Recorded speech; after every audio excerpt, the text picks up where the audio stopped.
Welcome to my show, Delivering the Impossible, Metaphors for Successful Project Management. What is a metaphor? A metaphor is a way of viewing something, it's a point of view.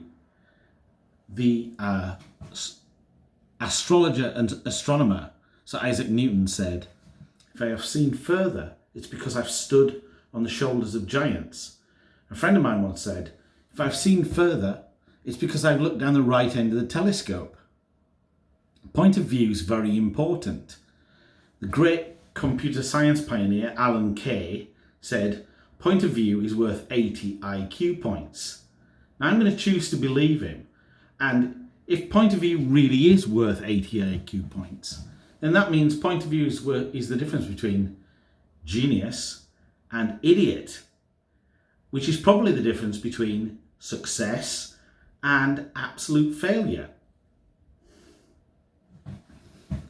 So what I'm going to do in this talk is I'm going to describe various points of view, describe various ways of seeing a particular problem, and that's the problem of project management, specifically managing software development projects, because that's what I've been doing.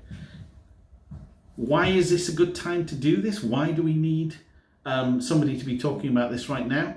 Well, software is eating everything. It's eating dating with dating apps. It's eating sex with porn. It's eating with fast food delivery apps and delivery for supermarkets, etc. It's eaten shopping. Amazon has eaten shopping. So software is eating everything. And the companies that are good at delivering software, that are good at developing software, developing new software products, like Amazon, like Facebook, like Google, those companies are ruling the world. So if you're interested in ruling the world, or if you're just interested in being a bit more effective in it, then knowing how to develop software and manage software projects is quite an interesting thing to know about. Why should I be telling you about this? Well, there are some boring reasons why I'm the kind of person who should be telling you about this, and then there are some slightly more interesting reasons. Let's hope they're slightly more interesting. The boring reason is that I've been delivering software projects. I've been managing software projects for at least 10 years. Actually, that's not when I started delivering software projects. The first software project that I managed was a project developing software for a mobile phone in the 90s, managing two guys from the former East German Republic who had learnt code on Commodore 64s that had been smuggled across the Berlin Wall. I've been doing this a long time. That's one of the reasons you should listen to me. Actually, I've been in software development and tech even longer than that. I've been in software development and tech since Windows 95 was just coming out, which was actually in 94.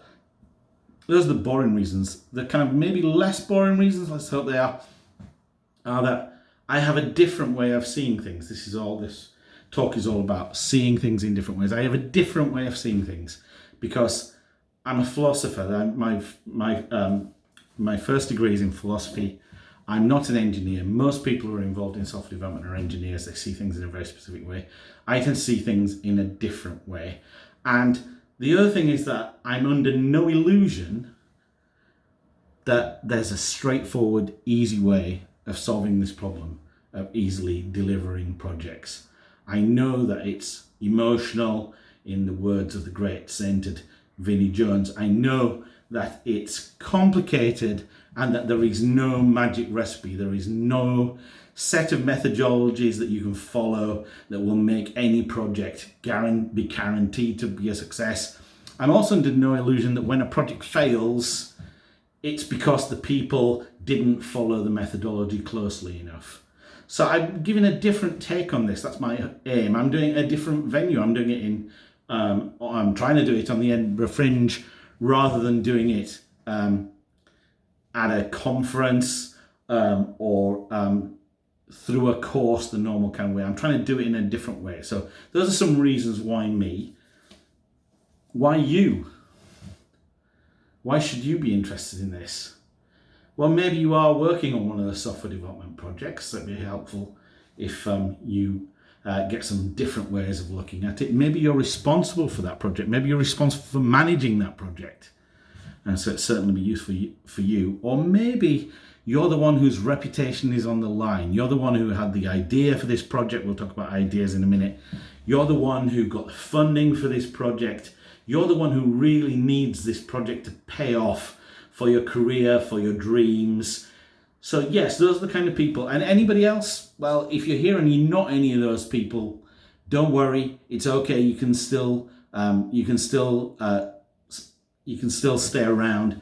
We're not going to kick you out. Now, I'm going to talk about lots of different ways of seeing projects and project management, which I've pretty much come up with myself. But before I get to that, how I got to think about these things is through a way of seeing projects and a way of seeing project management that somebody else came up with. I'm not entirely sure who came up with it, but I know that the Japanese, in the way that they made cars, made this kind of way of seeing really powerful and really effective. And that way is something called a value stream. So what's a value stream? Well, if you think about a production line, if you think about a production line that has cars moving down it, all the way down that production line, people are adding things to that car. And the idea is that when people are adding things to that car, they're adding value. And this production line that's moving down through a factory is a value stream. Lots of things are being added that are adding value. Now, the real insight, the kind of genius of people like Taiichi Ohno, who was the chief engineer at Toyota, is to understand that when things aren't being added, no value is happening. So if there's any kind of delay, if the production line stops, that's not adding any value. And ultimately, then that's not value that is being delivered back to the company. So that's a value stream. A crucial thing to think about when you're talking about value streams is that at the end of that value stream, what's at the end of that value stream? At the end of that value stream are some people who actually want this thing. They're kind of pleading for this thing. They really want this thing.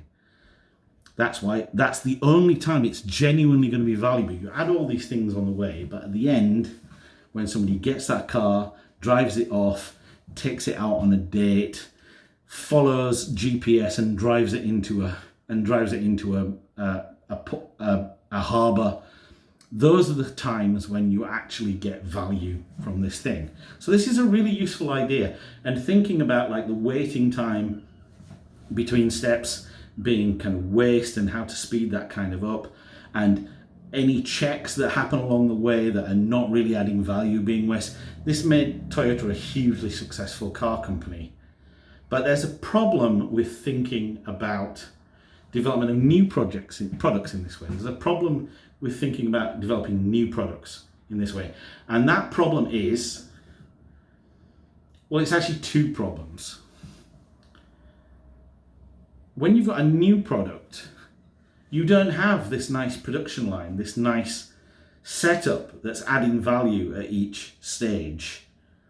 What you have in a new product is you have two value streams actually. One of them is really weird, and we're going to talk about that in a minute, and the other one doesn't exist. So what do I mean that one of them is really weird? Well, the value stream in a new product that's really weird is the idea. Where did the idea come from? How did the idea get approved?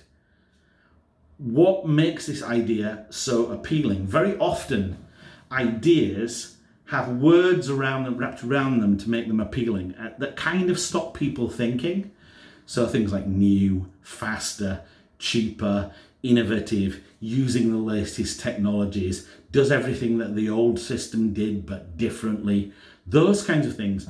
Ideas are wrapped in those kinds of language, but also very often the real kind of roots, you just see the tip of the iceberg of the idea.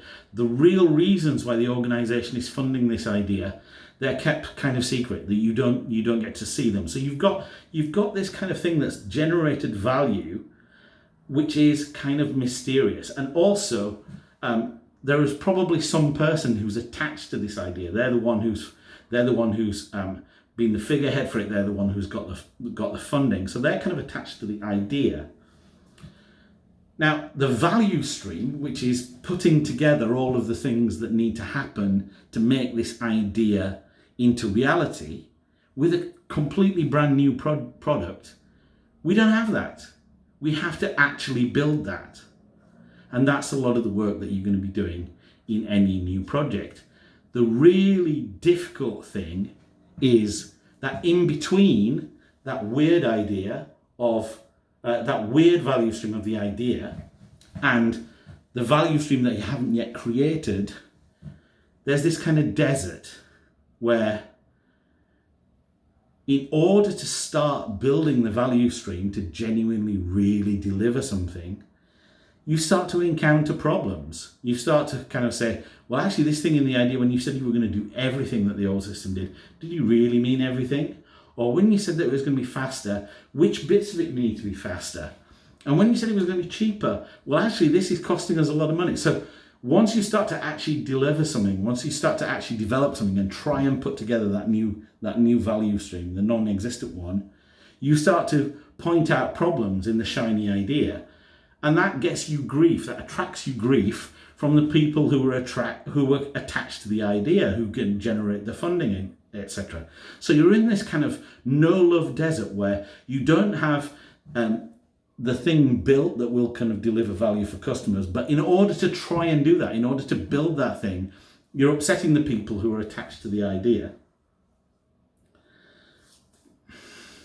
Now, the rest of this show is going to be talking about how to get out of that desert. Actually, that desert is, again, not just something that I've talked about. That desert is the desert that all heroes walk through in all movies. Luke Skywalker, Frodo Baggins, they go from a safe place out into the dangerous place. They have to do things in that dangerous place, and then they win medals, they get sequels, all sorts of good things happen.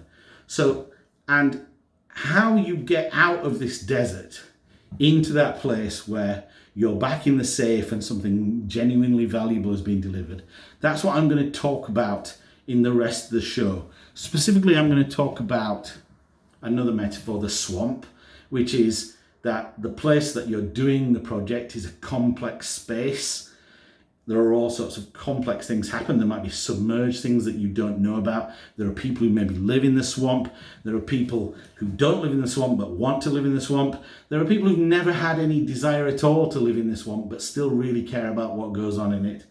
I also talk about escape, which is the fact that the software that you're making, it wants to be free. Not free as in lunch, but free as in running free, born free. It wants to be out there in the world, connecting with the people who really want it, connecting with the pull of users. And then finally, I'm going to talk about the pirate ship, which is the fact that you need to leave port.